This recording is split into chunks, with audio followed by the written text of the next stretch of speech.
कपिल देव के नेतृत्व में इंग्लैंड से जीत कर भारत आई थी, तो बीसीसीआई के पास भारतीय क्रिकेट टीम को फैसिलिटेट करने के लिए, उनको सम्मानित करने के लिए बीसीसीआई के पास पैसे नहीं थे, जिसमें वे बीसीसीआई के कंगाली का हाल बता रहे थे। कंपनियां क्रिकेट के दौरान एडवर्टाइजमेंट देना ज्यादा प्रेफर करती थी। उसके दो बड़े कारण थे। तो आपको 10 सेकंड के लिए 20 लाख रुपए पे करने पड़ेंगे। इंटरनेशनल क्रिकेट कंट्रोल को इंडियन क्रिकेट कंट्रोल भी कह देते हैं। नमस्कार। भारतीय क्रिकेट टीम बारबाडोस में T20 वर्ल्ड कप जीतने के बाद अपने हम वतन भारत वापस लौट आया है, और लौटने के बाद जिस तरह से पहले प्रधानमंत्री आवास पे उनका स्वागत किया गया, उसके बाद मुंबई में जिस तरह विक्ट्री परेड निकाला गया, आप सबने देखा। उसके पहले बीसीसीआई के सेक्रेटरी भारतीय क्रिकेट टीम के लिए और पूरे स्टाफ के लिए 125 करोड़ का प्राइज मनी अनाउंस भी किया जा चुका है। उसके अलावा और बहुत सारे अनाउंसमेंट स्टेट गवर्नमेंट और बाकी इंस्टीट्यूशन के द्वारा करना अभी बाकी है। लेकिन एक वक्त ऐसा भी था जब बीसीसीआई के पास अपने प्लेयर्स को 1500 रुपये पर मैच फीस देने के लिए भी नहीं था। 1983 में जब भारतीय team world cup Kapil Dev के नेतृत्व में इंग्लैंड से जीत कर भारत आई थी, तो बीसीसीआई के पास भारतीय क्रिकेट टीम को फैसिलिटेट करने के लिए, उनको सम्मानित करने के लिए बीसीसीआई के पास पैसे नहीं थे। तो उस समय लोक गायिका लता मंगेशकर जी के द्वारा एक पब्लिक प्रोग्राम ऑर्गेनाइज करके 20 लाख रुपए इकट्ठा किया गया था।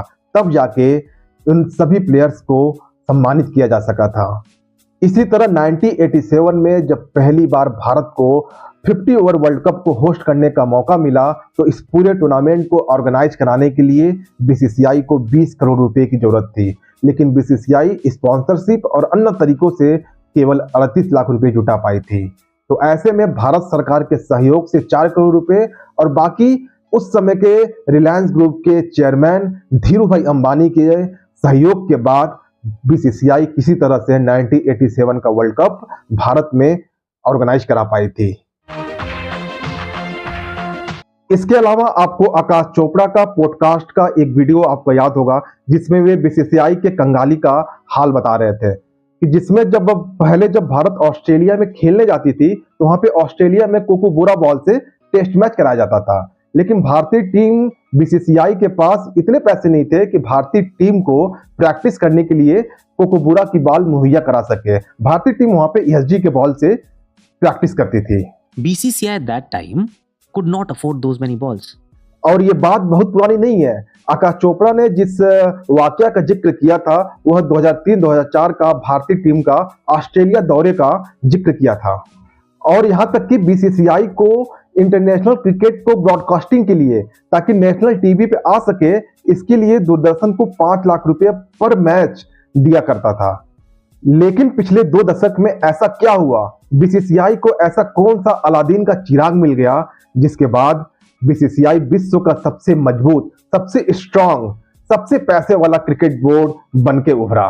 बीसीसीआई अपनी सफलता की सीढ़ी 1993 में जब साउथ अफ्रीका की टीम भारत दौरे पे आई थी, तो कुछ ब्रॉडकास्टर ने बीसीसीआई से साउथ अफ्रीका और इंडिया के मैच को लाइव टेलीकास्ट करने के लिए ब्रॉडकास्टिंग राइट 2 करोड़ रुपए में खरीदे थे। तब उसके बाद बीसीसीआई को हनुमान की तरह अपनी शक्तियां याद आई, क्योंकि जिस देश में इतने सारे क्रिकेट प्रेमी हो, लार्ज नंबर ऑफ पॉपुलेशन होने की वजह से इतना बड़ा व्यूअरशिप हो, तो ऐसे देश में क्रिकेट के लिए पैसा जुटाना इतनी बड़ी बात नहीं थी।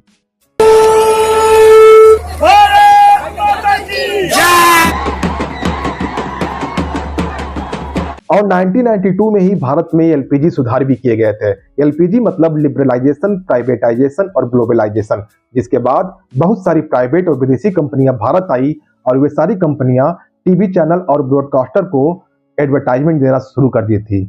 और वे कंपनियां क्रिकेट के दौरान एडवर्टाइजमेंट देना ज्यादा प्रेफर करती थी। उसके 2 बड़े कारण थे। पहला, भारत में क्रिकेट का व्यूअरशिप बहुत ज्यादा है, और दूसरा, क्रिकेट के दौरान 2 ओवरों के बीच आने वाला प्रचार, एडवर्टाइजमेंट का जो गैप होता है, मुश्किल से 10 से 20 सेकंड होता है। तो ऐसे में कोई भी अपने टीवी सेट को रिमोट से बदलता नहीं है। जबकि वहीं दूसरी तरफ जब आप मूवी या फिर सीरियल देखते हैं, जैसे ही एडवर्टाइजमेंट आता है, तो आप मैक्सिमम लोग उस चैनल को बदल के किसी दूसरे चैनल पर स्विच कर जाते हैं। और यही कारण है कि क्रिकेट के दौरान आने वाला एडवर्टाइजमेंट काफी महंगा होता है। अगर मैं प्रेजेंट टाइम का अगर बात करूं, तो इस समय अगर आपको वर्ल्ड कप के मैच में अगर आपको 10 सेकंड का एडवर्टाइजमेंट टीवी पे चलाना है क्रिकेट मैच के दौरान, तो आपको 10 सेकंड के लिए 20 लाख रुपए पे करने पड़ेंगे।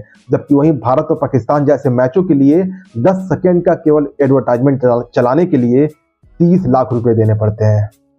और 1993 में बीसीसीआई ने जो कदम बढ़ाया था, उसके बाद बीसीसीआई कभी भी पीछे मुड़ के नहीं देखा और 2006-2007 आते आते बीसीसीआई का नेटवर्थ लगभग 650 करोड़ के आसपास आ गया और विश्व के सबसे मजबूत कंट्रोल बोर्ड जैसे इंग्लैंड, ऑस्ट्रेलिया, अफ्रीका जैसे क्रिकेट कंट्रोल बोर्ड के इर्द गिर्द आके भारत भी खड़ा हो गया।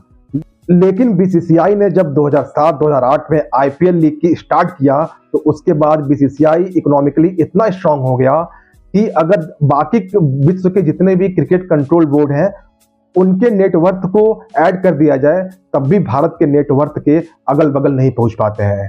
और बीसीसीआई कितना मजबूत हो चुका है, इसका अंदाजा इस बात से लगा सकते हैं कि बीसीसीआई ने 2018 से लेकर 2022 के फाइनेंशियल ईयर में कुल 27,000 करोड़ रुपए कमाए, जबकि 2022-2023 के वित्तीय वर्ष में बीसीसीआई 6500 करोड़ रुपए कमाया।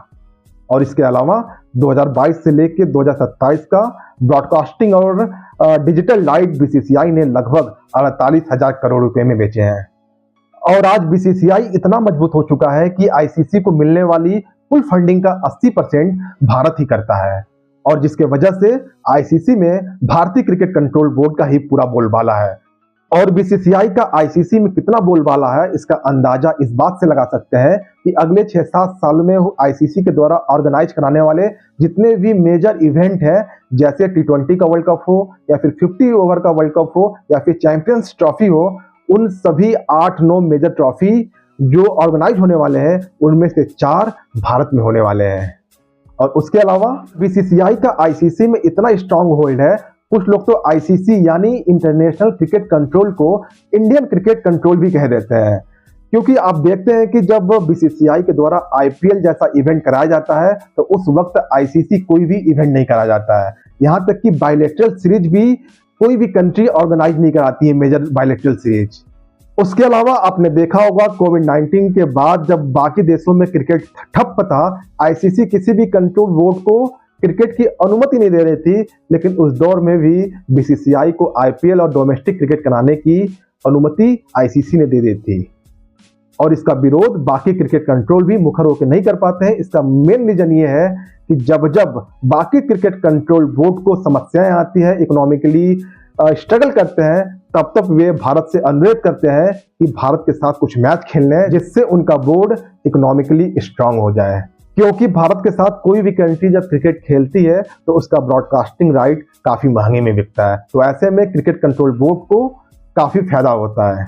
आज के इस अंक में इतना ही। अगर आपको ये वीडियो अच्छा लगा हो तो वीडियो को लाइक करें, चैनल को सब्सक्राइब करें और वीडियो को शेयर करना ना भूलें।